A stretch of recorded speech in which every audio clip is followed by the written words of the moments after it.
کافی سنگین ہو گیا. کہا جا رہا ہے کہ انڈیا ہو سکتا ہے کہ اسرائیل کی مدد سے چائنا کے اوپر کنٹرول حاصل کرنے کی پوری کوشش کرے گا.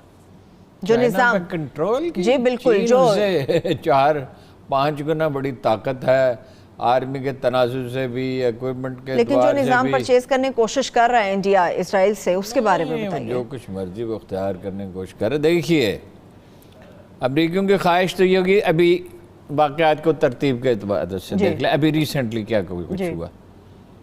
پیراسیل ایک جزیرہ ہے جس پہ فلپائن کا بھی دعویٰ ہے, چین کا بھی دعویٰ ہے اور تائیوان کا بھی دعویٰ ہے.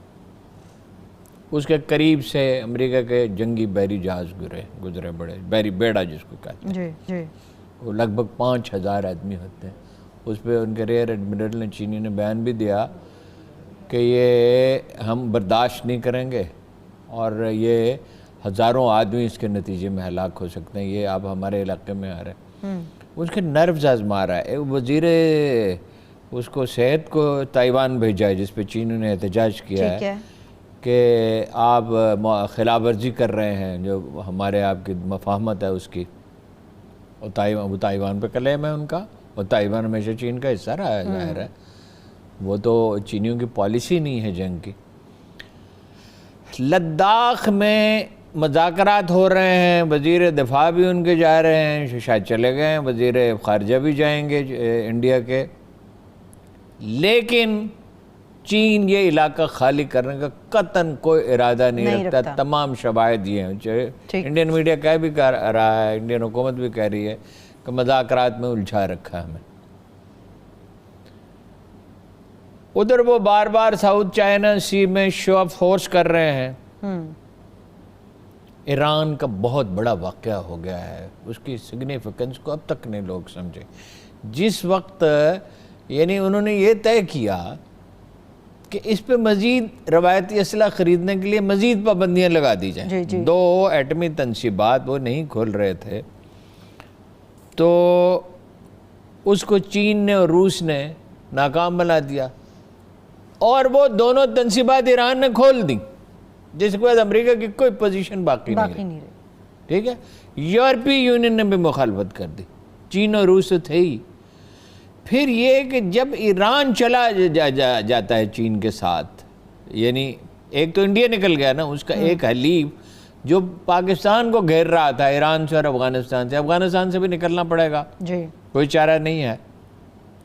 گلف سے ایون وہ ختم کرنا چاہتا ہے, فوجی موجودگی کم کرنا چاہتا ہے. سعودی عرب سے کچھ فوجی نکالے بھی ہیں, کچھ اسلحہ بھی واپس لے کے گئے.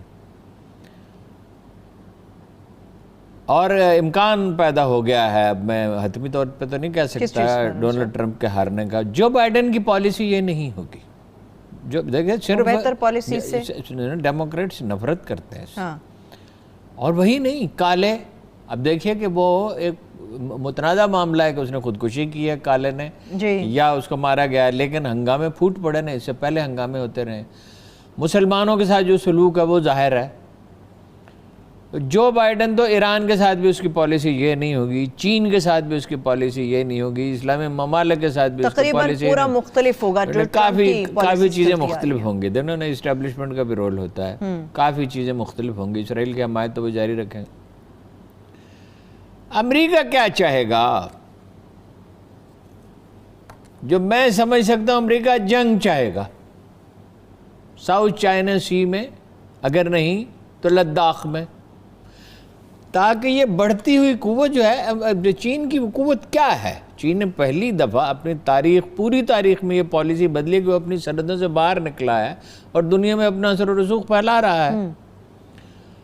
تو وہ کس بل بوتے پہ کر رہا ہے؟ اپنی اکانومی کے بل بوتے پہ کر رہا ہے نا. ایک تو بہت آرگنائزڈ معاشرہ ہے, ایک چینی ابھی بہت سخت جان ہے, سخت جان بھی بہت ہے اور سوجھ بوجھ بھی رکھتے ہیں. انہوں نے بڑے دکھ جھیلے ہیں, بڑی تکلیفوں سے گزرے ہیں, خانہ جنگیوں سے گزرے ہیں, غلامی سے گزرے ہیں. انہوں نے کمیونزم کا وہ دور دیکھا ہے جب کبھی گوبھی غائب ہو جاتی تھی, کبھی آلو غائب ہو جاتے تھے, کبھی انڈے نہیں ملتے تھے, کبھی بائیسیکل نہیں, کبھی ٹرانسسٹر نہیں. وہ تو ایک بڑا مفلس کمیونزم کے تحت, تو روس بھی اور چین بھی بہت افلاس سے گزرے نا. انہوں نے ان تجربات نے انہوں نے سیکل کیا ہے. دیکھیں وہ چینی قوم میں جو بیداری ڈاکٹر سنیات سنگھ کے زمانے میں پیدا ہو رہی تھی، تو اقبال نے تو اسی وقت اسے نوٹ کیا تھا نا کہ ہمالا کے چشمے ابلنے لگے، گراں خواب چینی سنبھلنے لگے۔ قوموں میں جب زندگی کے آثار پیدا ہوتے ہیں تو اس کا اندازہ ہوتا ہے، وہ کلمینیٹ تو بعد میں جا کے ہوتے ہیں نا۔ کم از کم وہ یہ چاہے گا امریکہ کے لداخ میں جنگ ہو جائے، چینی نہیں لڑیں گے۔ لیکن مزاحمت اگر ہوگی ہارون صاحب نہیں، فرض کیجئے اگر جنگ ہوتی ہے تو اس میں وہ، میرا یہ خیال ہے کہ بہت تیزی سے کوئی آپریشن کریں گے، اور انڈیا بہت ڈپریشن میں ہے۔ انڈیا نے 3 محاذ کھولے ہیں، لوگ غلط سمجھ رہے ہیں کہ وہ 2 محاذ ہیں، 2 محاذ نہیں ہیں، انڈیا نے 3 محاذ کھولے ہوئے ہیں۔ ایک محاذ تو پاکستان کا تھا، ساری ڈپلائمنٹ پاکستان کے خلاف تھی۔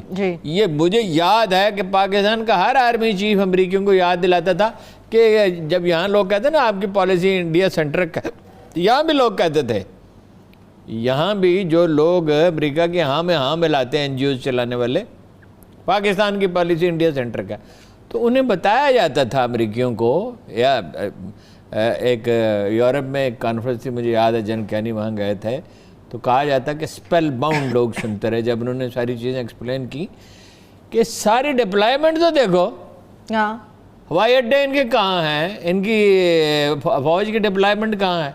اب انہوں نے چین کا ایک تو محاذ کھول لیا، 20 سے 19 کی پوزیشن پہ واپس جائیں، اس کے بغیر نہیں ہو سکتی، اس کے بغیر سیاست ہی نہیں ہو سکتی۔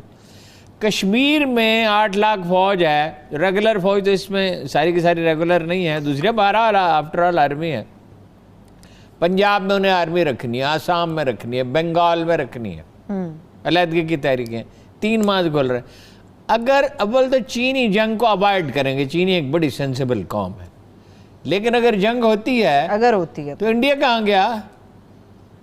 اچھا، اب وہ دھمکیاں بڑی دے رہے تھے، ایک کراچی کا محاصرہ کر دیں گے، ایک فریگیٹ بھیج دیا انہوں نے جو جدید ترین تباہ کن جنگی جہاز ہوتا ہے، اور 2 بھیج دیں گے، تو پاکستان کی دفاعی صلاحیت، دیکھیے ایٹم ہمارے پاس ہے، وہ اسٹیٹ آف دی آرٹ ہے، انڈیا سے بہت بہتر ہے، میزائل ہمارے ان سے بہتر ہیں، وہ اواکس خریدیں یا جو مرضی خریدیں، میدان جنگ میں آدمی لڑتا ہے۔ میں آپ کو بھی اس کا ایک واقعہ سناتا ہوں۔ آپ وہ تو قصہ ختم ہو گیا، بحری ناکہ بندی کا کراچی کا، وہ تو قصہ ختم ہو گیا۔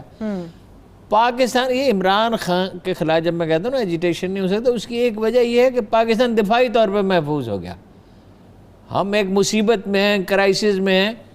ویسے سمندر پار سے کچھ ملک یہ کہہ رہے ہیں کہ نئے الیکشن ہونے چاہیے، نام میں نہیں لوں گا، نئے الیکشن ہونے چاہیے، اور یہاں تک کہا گیا ہے کہ اس الیکشن کے اخراجات ہم دینے کے لیے تیار ہیں۔ یعنی کہ خان صاحب کو ہٹنا چاہیے، خان صاحب کو جانا چاہیے۔ اچھا بھائی، خان صاحب کو ہٹنا چاہیے یا رہنا چاہیے، اس کا فیصلہ پاکستانی عوام کرے گی، اس کا فیصلہ سمندر پار والے نہیں کر سکتے۔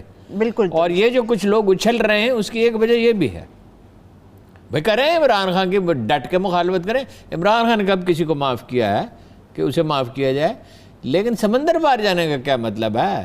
اس نے جو کچھ کیا اپنے بلبوتے پہ کیا تھا نا، غلط کیا، ہم نے تو دھرنے کی بڑی شدید مخالفت کی تھی، لیکن جو کچھ کیا اپنے بلبوتے پہ کیا، اپنے بلبوتے پہ کیا، کسی کے اشیر بات سے نہیں کیا۔ اچھا، وہ اب کراچی کی بحری ناکہ بندی کا خواب تو ختم ہوا، جنگ اول تو چین اس کو اوائڈ کرے گا، پھر اور اگر پیش چین کی مارل سپورٹ بڑھ رہی ہے دنیا میں، روسی اس کے ساتھ ہیں، اس کے ساتھ اور امریکہ کے ساتھ تو نہیں دیں گے، روسی زخم خوردہ ہے نا اس کے، ایرانی، پاکستان کے پاس آپشن ہی نہیں رہے گا چین کے اخلاقی تائید کے ساتھ۔ تو چائنا کی تو پوزیشن کافی مضبوط ہو جائے گی، پھر انڈیا یہ خواب کیوں دیکھ رہا ہے ہارون صاحب؟ خواب دیکھنے پہ کوئی پابندی ہے، اور جس کے سر پہ جنون سوار ہو، جنگی جنون، یہ تو آلموسٹ جنگی جنون تو ہے ہی نا، ہندوتوا دیکھیے نا، یہ جو نہرو کو، اگر گاندھی کو سیاسی مدبر سمجھا جاتا ہے تو اس لیے سمجھا جاتا ہے نا، وہ سمجھتے تھے کہ انڈیا کو سیکولرزم کے ذریعے متحد رکھا جاتا ہے، جا سکتا ہے۔ ہمارے یہاں بھی اقلیتوں کے معاملے میں افسوسناک واقعات ہوئے تھے، لیکن معاشرے کے اجتماعی ضمیر نے ان لوگوں کو مسترد کر دیا۔ بالکل بالکل، یعنی حکومت نے تو جو کیا ہی، معاشرے کے اجتماعی ضمیر نے اس پہ چیخ کر احتجاج کیا کہ یہ نہیں ہو سکتا کہ کہ کوئی شخص ہندو ہو یا عیسائی ہو یا سکھ ہو یا کوئی اقلیت سے تعلق رکھتا تو اس کے حقوق پر ڈاکہ ڈالا جائے یا بہانہ بنا کے اس کے ساتھ زیادتی کی جائے. سندھ میں ایسے واقعات ہوئے, پنجاب میں ہوئے, وہ چرچ میں حملہ ہوا تو معاشرے نے اس پہ بڑا سخت تھا. اس کا نتیجہ یہ ہے کہ کمر ٹوٹ گئی ہے دہشت گردوں کی اور فوج نے بھی اس پہ سٹینڈ لیا.